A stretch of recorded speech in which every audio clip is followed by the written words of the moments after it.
What's up, guy? We all know about the hot coach Raven in the Apex scene. So after he leaves the TSM, he trialing with the drop team, and after trialing for a few weeks, he left the team and again he joined the same team and signed with the Bleed Esport last week. And Raven recently agreed that he told the TSM boys to sign Telmaj after he leaves the TSM. I mean, he still care about the TSM and the boys. So in this video, he talks lots of inside stuff about the coaching related scene and also talks about how Evan will be the top IGL after Hal leaves the TSM. So let's start the video with Hot Boy Raven. I wouldn't say there was a lot of conversation, but in fact, there was very little conversation about me rejoining TSM. After after Split 1 playoffs, Jordan brought it up. He's like, hey, maybe you'll come back and coach us. But I found out that if I was going to join TSM, chat, if I was going to rejoin, I was going to get a fat pay cut. Like a big one. Like, let me do the math right now. I was going to get a 38% pay cut if I rejoined TSM. I was going to get a 38% pay cut if I stayed on TSM. Well, I knew that I could get more money. So of course I'm going to leave. Obviously I want another challenge too, but I'm not going to take a 40% pay cut. That is crazy. What was TSM's justification? They didn't necessarily give me a justification. It's not like they need to give me a justification. No, they were gonna give me a pay cut even before LAN. They had already decided, the org already decided, even before LAN had even happened. But it's actually believable though. I know it's a joke. Okay, fair enough, it's a joke, but that's actually pretty believable. Yeah, I mean, here's the thing. TSM lost their $200 million crypto sponsorship, and I mean, yeah, you lose a $200 million sponsorship, things go awry. Is that the right word? If Hal leaves, there's even less incentive to pay a coach a lot or more.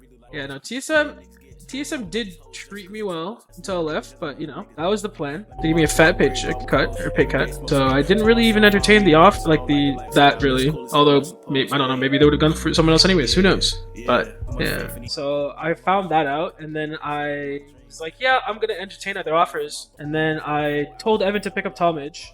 I heard there's a pro league coach that is currently working for like $1,200 a month. That's big money. $1,200. I wish I was getting $1,200. Holy shit! I could pay my bills. I could eat maybe. I've been starving. Okay, I would even say that I'm trying to think. I'm trying to give you guys ideas, reference, without telling you straight up numbers. Probably the highest paid coach in EU is I wouldn't say a low. No, that's not true. It's either you. I don't even. Yeah.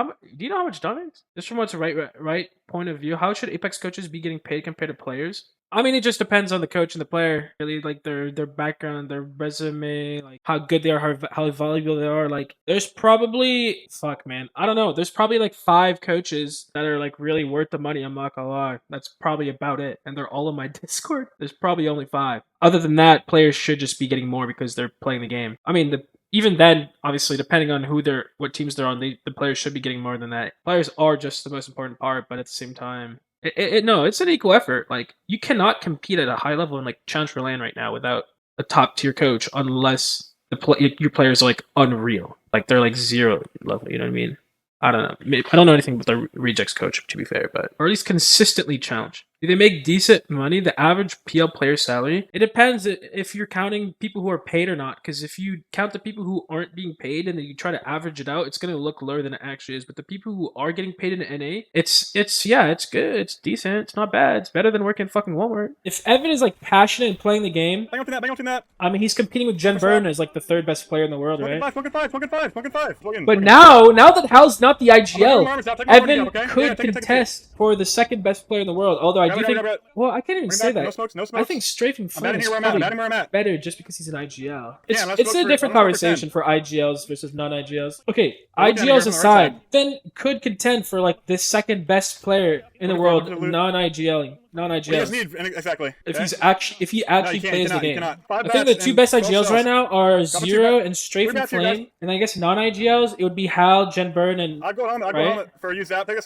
helmet. Copy one. And I guess Evan's having a really good split, so take my helmet, Zap. Probably him as well. Who's the IGL TSM? It still isn't super fucking clear. I'm not gonna lie. They say it's what's his name, Zap, but half the time they just figured out together, and then the other half Evan's making calls endgame soft IGL style. I don't think it's a style. I think it's that they just don't have an IGL that does it all. I I don't think it's a Walking style. forward. I think any team would prefer to have, because in these Control like back, control back. tense moments, you really want to have one Swing right, voice. swing right. Let me know your thoughts on this video in the comment section, and if you are new here, make sure to leave a like and subscribe to my channel for more interesting video. Hasta la vista, baby.